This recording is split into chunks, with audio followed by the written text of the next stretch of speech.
తెలుసుకున్నాడో దేవుని దగ్గరికి వచ్చి ఫిలిష్తీయులను దండించి పగ తీర్చుకోనిమ్మయ్యా అని అంటే అప్పుడు దేవుడు జ్ఞాపకం చేసుకున్నాడంటే ప్రియమైన వాళ్ళరా. ఎందుకు జ్ఞాపకం చేసుకున్నా తెలిసినా, ఎవరైతే దేవుడిచ్చిన బలాన్ని, దేవుడిచ్చిన శక్తిని, దేవుడిచ్చిన కృపని లేదా దేవుడిచ్చిన వరాల్ని దేవుని కోసం నేను ఉపయోగించాలి అని ఆశపడతా ఉంటారో, కోరుకుంటా ఉంటారో, వారిని దేవుడు బలపరుచును గాక. హల్లెలూయా, హల్లెలూయా. దేవుడు నీకు ఇచ్చిన కృపని, దేవుడు నీకు ఇచ్చిన శక్తిని, దేవుడు నీకు ఇచ్చిన ఏమంటే డబ్బుని, దేవుడు నీకు ఇచ్చిన దాన్ని నీ సొంత అవసరాలకి లేదా ఏమంటే నీ ఆశలు తీర్చుకునే దానికి ఉపయోగించావనుకో, దేవుడు నిన్ను బలపరుస్తాడు. ఎప్పుడు అనుకోమాక. ఆ మాట చూడండి, ఫిలిష్తీయులను దండించి పగ తీర్చుకొన నిమ్మని ఎప్పుడైతే అన్నాడో ఆ తర్వాతే దేవుడు అతను బలపరిచాడు. ఆ తర్వాత ఏమంటే 2 స్తంభాలు పెట్టుకుని ఒక్కసారి గట్టి లాగితే మొత్తం కూలి అతగాడి జీవితంలో చంపిన వారి కంటే ఆ రోజు చంపిన వారు ఎక్కువ మంది అని దేవుని వాక్యం చెప్తున్న సత్యం. దాన్ని గుర్తెరుగుదుముగాక, దాన్ని ఆలోచన చేసుకుందుముగాక. కనుక ప్రియమైన వాళ్ళరా, నీ వ్యక్తిగత జీవితంలో నువ్వు ఆలోచన చేసుకోగలగాలి. యేసు ప్రభువుని నమ్మక మునుపు జీవితం నాకు ఉంటుంది, మీకు ఉంటుంది. అవునా కదా?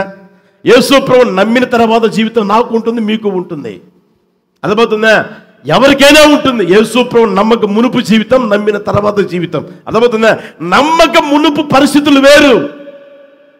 నీకున్న శక్తి, నీకున్న బలం, ఏమండి నీకున్న టాలెంట్స్ మొత్తం లోకం కోసం ఉపయోగించావా, లేకపోతే నీ ఆశలు తీర్చుకునే దానికి లేదా నీ కోరికలు తీర్చుకునే దానికి, నీ ఇష్టం చొప్పున నడిపించబడడానికి ఏమండి వాడుకున్నావో నాకైతే తెలియదు. కానీ దేవుడు ఇప్పుడు నిన్ను ఏమండి బలపరిచేది ఎందుకు తెలుసునా? ఆయన కోసం నువ్వు ఉపయోగపడాలి అని. హల్లెలూయా. ఆయన కోరిక నువ్వు నెరవేర్చాలి అని, ఆయన చిత్తం నువ్వు నెరవేర్చాలి అని, ఆయన ఆశ నువ్వు నీ జీవితంలో నెరవేర్చాలి అని మాత్రమే దేవుడు ఏం చేస్తాడు అంటే నిన్ను బలపరుస్తా, స్థిరపరుస్తా, కృప వెంబడి కృపచేత నింపుతా, ఆత్మ వరాలతో నింపుతా, కృపా వరాలతో నింపుతూ ఉంటాడు. ప్రియమైన వాళ్ళరా, అది నువ్వు గుర్తెరగకుండా యేసు ప్రభువుని నమ్మిన తర్వాత కూడా ఏమండి నా శక్తి కదా, నా బలం కదా, ఏమండి నా టాలెంట్లు కదా అని నువ్వు ముందుకు అడుగు వేస్తే ఆయన నిన్ను జ్ఞాపకం చేసుకునే పరిస్థితులు ఉండవు. ప్రియమైన వాళ్ళరా, అర్థమవుతుందా? నన్ను జ్ఞాపకం చేసుకో, నన్ను జ్ఞాపకం చేసుకో, నన్ను జ్ఞాపకం చేసుకో. నువ్వు ఎన్నిసార్లు అన్నా సరే పొరపాటును కూడా ఆయన జ్ఞాపకం చేసుకోడు.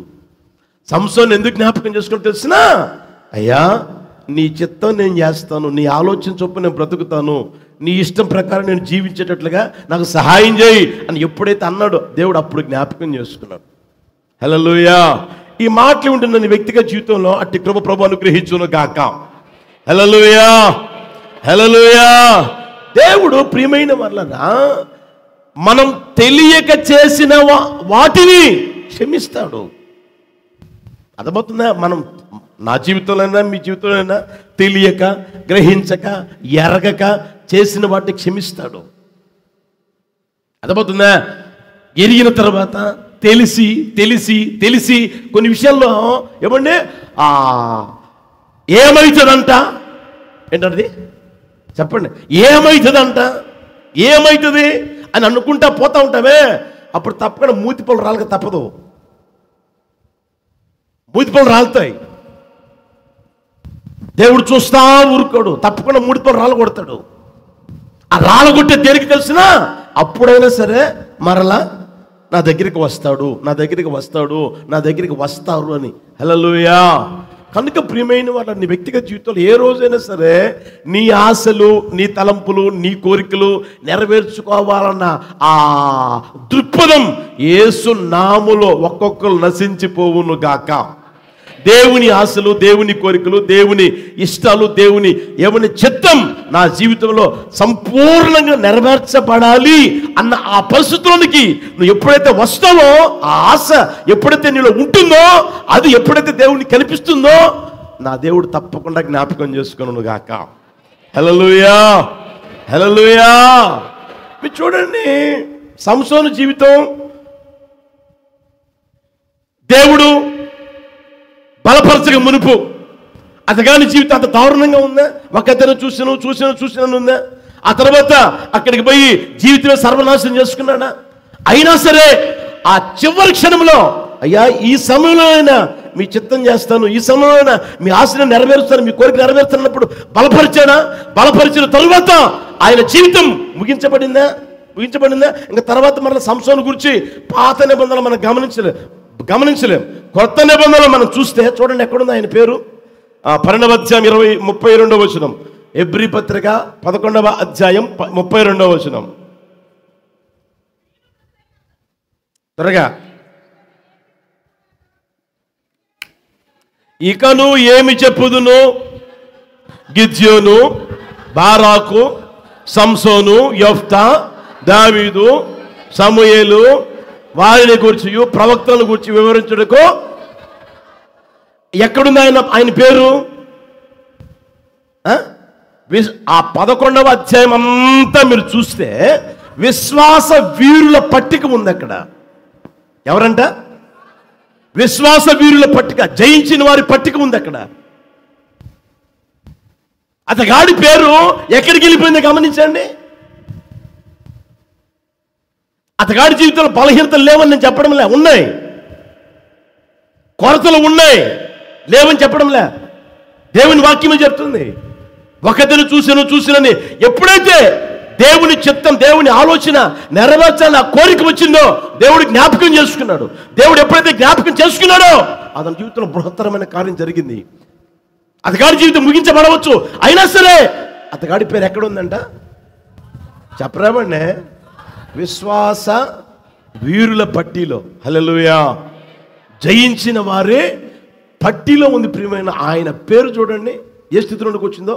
కనుక ప్రియమైన వాళ్ళరా, మన వ్యక్తిగత జీవితంలో కూడా ఒకవేళ నీకు ఇచ్చిన బలం, నీకు ఇచ్చిన శక్తి, నీకు ఇచ్చిన వరాలు లేదా నీకు ఇచ్చిన టాలెంట్లు ఏమంటే ఎవరి కోసం ఉపయోగించాలో ఎరగక నడిపించబడుతున్న ఆ బ్రతుకు నువ్వు ఎరగకుండా ఉంటే ఏమన్నా నీ సొంత వాటి కోసం లేదా నీ అవసరాల కోసం లేదా నీ స్వలాభం కోసం లేదా నీ బుద్ధిని బట్టి నువ్వు నడిపించుకుంటా ఉంటే ఒక రోజున పరిస్థితులు తారుమారు అవుతాయి.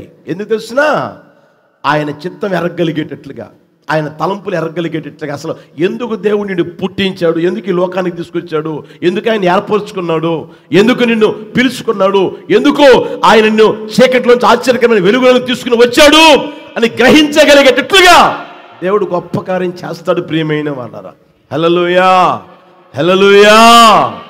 ఆ తర్వాత నీ పేరు ఎక్కడ ఉంటుంది అంటే విశ్వాస వీరుల పట్టిలో ఉండును గాక, జయించిన వారి పట్టిలో ఉండును గాక. హల్లెలూయా. చూడండి, పోగొట్టుకున్న దర్శనం, పోగొట్టుకున్న ఆ బలం, పోగొట్టుకున్న ఆ అభిషేకం, పోగొట్టుకున్న ఆ స్థితిని మరలా పొందుకున్నాడు. ఎవరో? సంసోను మరలా పొందుకున్నాడు. ప్రియమైన వారు, దావీదు పోగొట్టుకున్న సమస్తం తిరిగి పొందుకున్నట్లుగా మన వ్యక్తిగత జీవితంలో కూడా ఏమండి ఏవేవైతే పోగొట్టుకుంటూ ఉంటామో, ప్రార్థన బలం, ప్రార్థన శక్తి, ఏమండి అభిషేకం, ఏమండి ఏదైతే నీ వ్యక్తిగత జీవితంలో నీకు అర్థమైపోద్ది కదా, నీ పరిస్థితులు బట్టి నీకు అర్థమైపోద్ది కదా, ఎప్పుడైతే ఎరుగుతావో మరలా నువ్వు పొందుకునే దానికి ట్రై చేయగలగాలి. హల్లెలూయా, హల్లెలూయా. అట్టి స్థితిలో నా దేవుడు నిన్ను జ్ఞాపకం చేసుకున్నాను గాక. హల్లెలూయా. ఏ స్థితిలో నువ్వు పడిపోయావో అది జ్ఞాపకం చేసుకుంటే మరలా దేవుడు నీ దీపాన్ని వెలిగించును గాక, నీ దీపం వెలిగించబడును గాక. దీప స్తంభం మీద పెట్టబడిన ఆ దీపం ఏమంటే వెలుగుతూనే ఉండాలి కానీ ఆరిపోకూడదు. ఆరిపోయే ప్రశ్నలకు వస్తే దేవుడు అంటే దీప స్తంభాన్ని నేను తీసేస్తాను రా అంటాడు. అర్థమవుతుందా? కనుక ప్రియమైన వాళ్ళని మన దీపస్తంభం మీద పెట్టబడి ఏమంటే వెలుగుమయంగానే ఉండును గాక, నా ప్రభువు కృప చూపును గాక. హల్లెలూయా. ఇంకొక మాట చెప్తాను చూడండి. సమూయేలు మొదటి పుస్తకం 1వ అధ్యాయం 11వ వచనం. అందరు తీయండి. ఇప్పుడు అందరు చదవండి. సైన్యములకు అధిపతియగు యెహోవా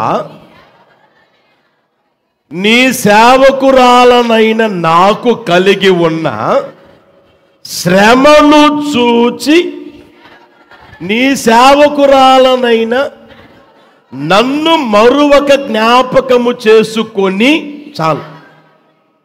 చాలు. ఈ పరిస్థితి నుంచి మించిగా మనందరికీ బాగా పరిచయమే. హన్న అక్కడ చిన్న ప్రార్థన చేస్తా ఉంది. ఏమన్నాయి అంటే, నీ సేవకురాలనైనా నాకు కలిగి ఉన్న శ్రమను చూచి నన్ను జ్ఞాపకం చేసుకో అని అంటా ఉంది. ప్రియమైన వాళ్ళరా గమనించండి, హన్నాను మనం గమనిస్తే ఆమెకి తినేదానికి తిండి లేదా? చెప్పండి. ఉంది. కట్టుకునేదానికి బట్ట ఉందా లేదా? నివాసం ఉందా లేదా? తనను ప్రేమించే మంచి భర్త ఉన్నాడా లేడా? ఆస్తుంది, అంతస్తుంది, ఆశీర్వాదం ఉంది, దీవెన ఉంది, అన్నీ ఉన్నాయి. మరి ఈమె శ్రమ ఏంటి? బాగా గమనించండి. అన్నీ ఉన్నా ఆమె యొక్క శ్రమ ఏంటంటే, ప్రియమైన వాళ్ళరా ఏమండి, ఆమె అయితే గర్భఫలం లేదని ఏ రోజు బాధపడలా.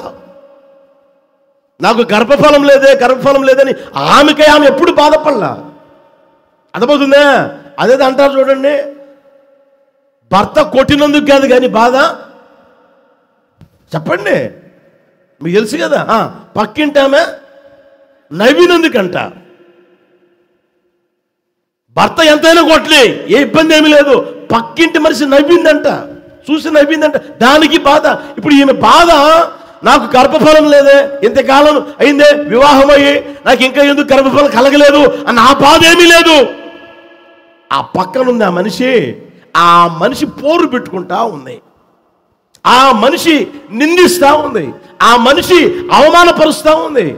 ఉదయాన్నే ఏమంటే అవమానపరుస్తూ ఉంది, కంటికి కనిపించినప్పుడంతా అవమానపరుస్తుంది. గొడ్రాల గొడ్రాల గొడ్రాల, ఒకటే మాట.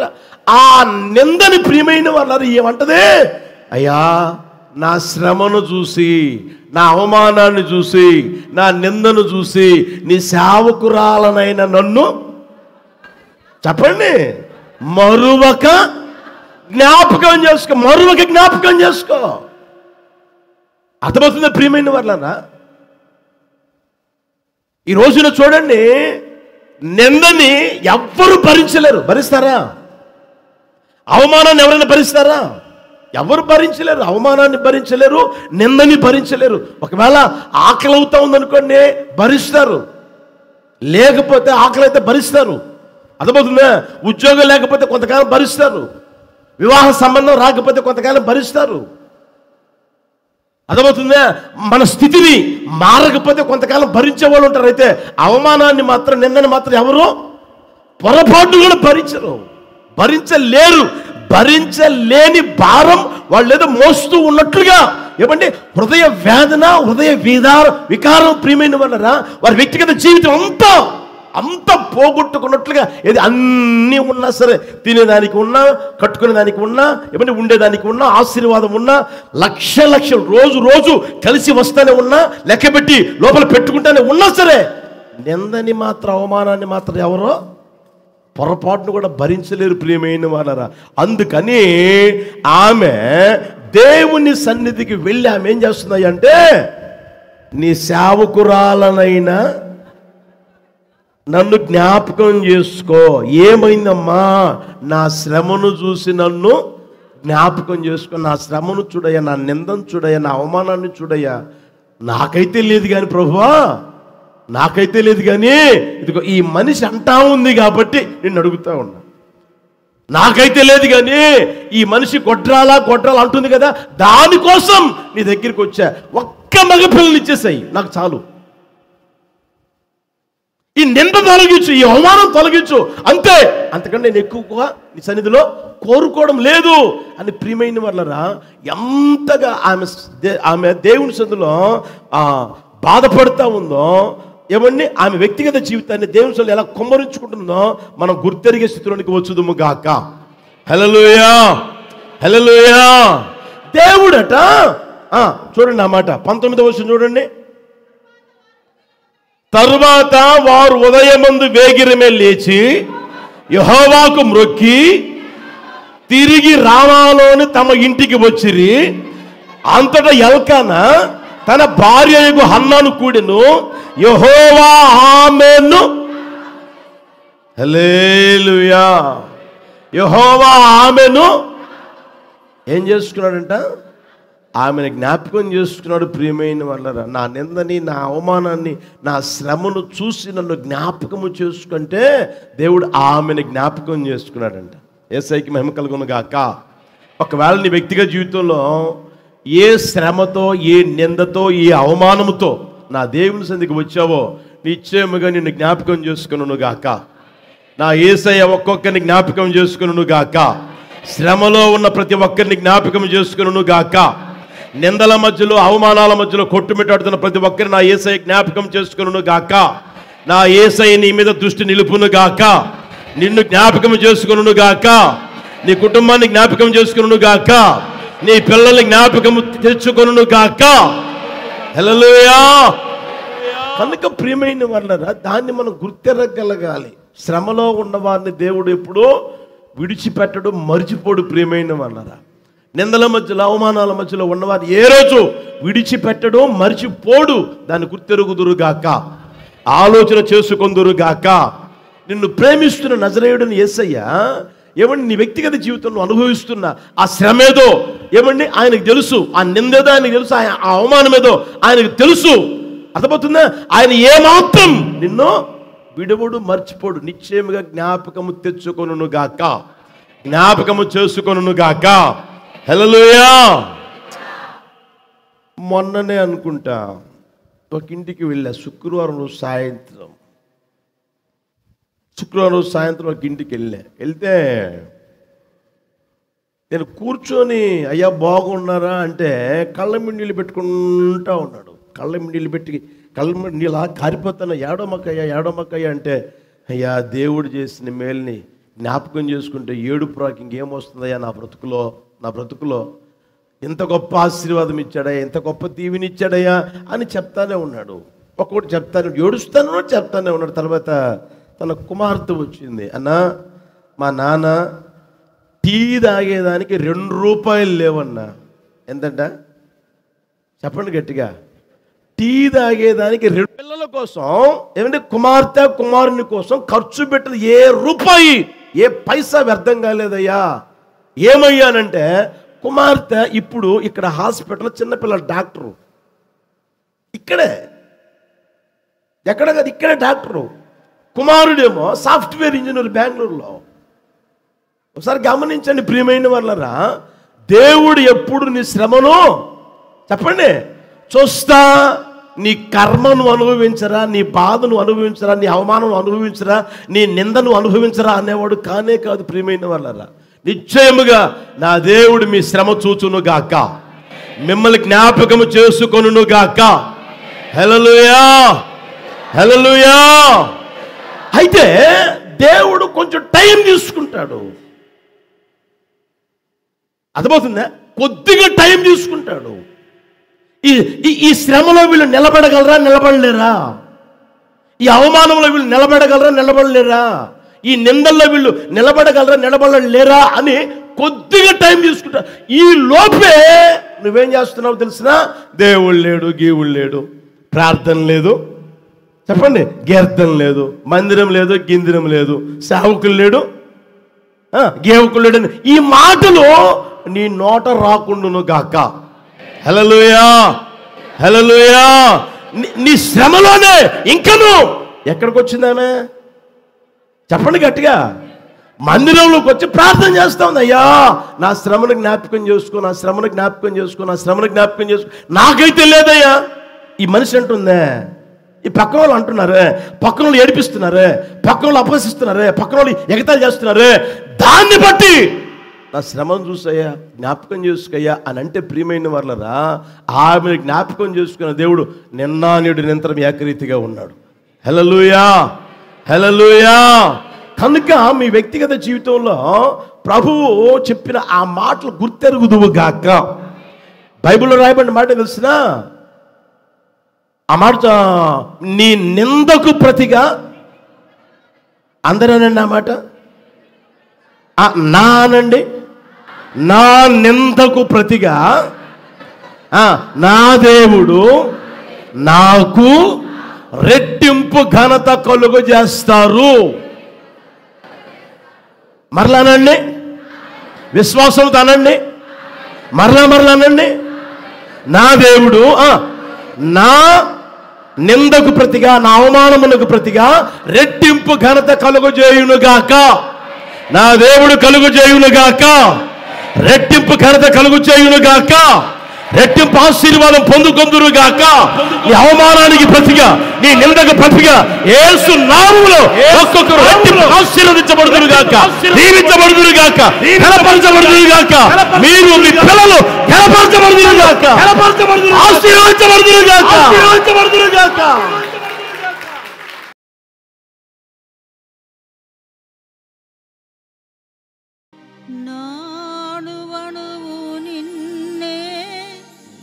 స్తుతించునే కీర్తనీయుడా,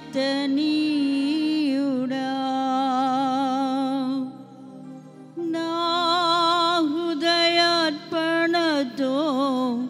ప్రణమిల్లెదనే నీ సన్నిధిలో పూజార్హుడా.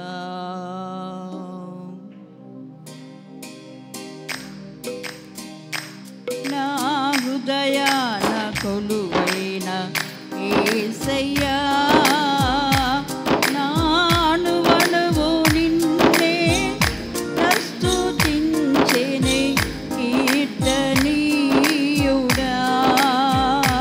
నా హృదయార్పణతో ప్రణమిల్లెదనే నీ సన్నిధిలో పూజారుడా.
సమూహము అల్లాడేని, అగ్ని బలము చల్లారేనే, శత్రు సమూహము అల్లాడేని.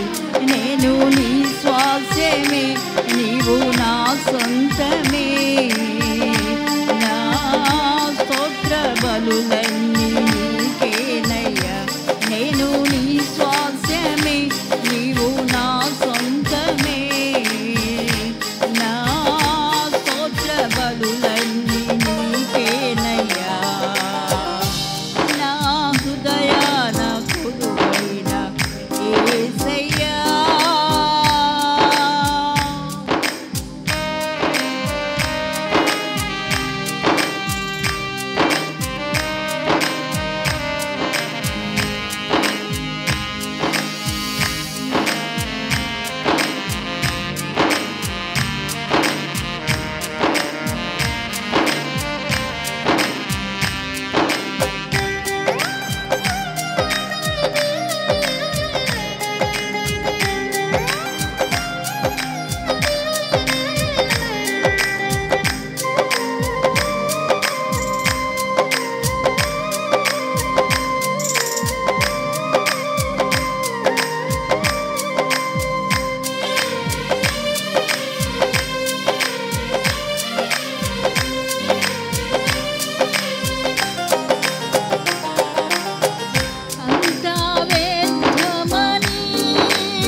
విశ్వాసమే నన్ను బలపరచెనే నా స్వరమెత్తి నిన్నే కీర్తింతును నీపై విశ్వాసమే నన్ను బలపరచెనే నా స్వరమెత్తి నిన్నే కీర్తింతును నా హృదయాన కొలువైన యేసయ్యా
క్షేమాభివృద్ధికే పరిచర్య ధర్మము నియమించినావే నీ ఉపదేశమే నన్ను స్థిరపరచెనే నా సర్వము నీకే అర్పింతును నీ ఉపదేశమే నన్ను స్థిరపరచెనే